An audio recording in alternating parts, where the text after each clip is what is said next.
लग्नाचे दागिने म्हणजे श्रीमंत पेशवाई दागिने. नाशिकचे सुप्रसिद्ध सराफ मयूर अलंकार सराफ. ताज्या बातम्यांसाठी नाशिक न्यूजच्या YouTube चॅनलला सबस्क्राईब करा आणि बेल आयकॉनला प्रेस करा. नाशिकमध्ये बनावट नोटा छापणाऱ्या रॅकेटचा पर्दाफाश झालाय. नाशिक ग्रामीण आणि शहर पोलिसांनी संयुक्त कारवाई करत त्र्यंबकेश्वर रोडवरील तळेगावमध्ये सुरू असलेला बनावट नोटांचा कारखाना उद्ध्वस्त केलाय. तळेगावमधील एका बंगल्यात चक्क बनावट नोटा छापण्याचा अड्डा सुरू होता. विशेष म्हणजे 10 लाखांच्या खऱ्या नोटांच्या बदल्यात तब्बल 30 लाख रुपयांच्या बनावट नोटा देण्याचा व्यवहार सुरू असतानाच पोलिसांनी कारवाई केली आहे.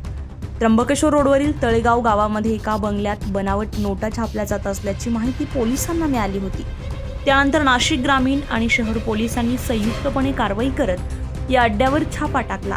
या कारवाईत लाखो रुपयांच्या बनावट नोटांसह नोटा तयार करण्यासाठी लागणारे साहित्य आणि सामग्री पोलिसांनी जप्त केली आहे. या रॅकेटमध्ये चलनी नोटांवरील शाई एका विशिष्ट केमिकलच्या माध्यमातून कागदावर वठवली जात असल्याची माहिती समोर आली आहे. याच पद्धतीने हुबेहूब दिसणाऱ्या बनावट नोटा तयार केल्या जात होत्या. पोलिसांनी कारवाई केली त्यावेळी 10 लाख रुपयांच्या खऱ्या चलनी नोटांच्या बदल्यात 30 लाख रुपयांच्या बनावट नोटा देण्याचा व्यवहार सुरू असल्याचं समोर आलंय.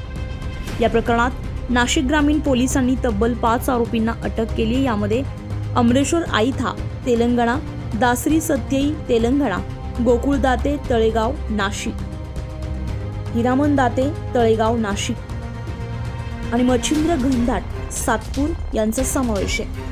नाशिक ग्रामीण विभागाचे पोलीस अधीक्षक डॉक्टर DS स्वामी यांच्या मार्गदर्शनाखाली ही मोठी कारवाई करण्यात आली आहे. नाशिक ग्रामीण आणि शहर पोलिसांच्या संयुक्त कारवाईमुळे बनावट नोटा छापणाऱ्या या रॅकेटचा पर्दाफाश झाला असून या टोळीचे आणखी काही कनेक्शन आहेत का याचा तपास आता पोलिसांकडून सुरू आहे.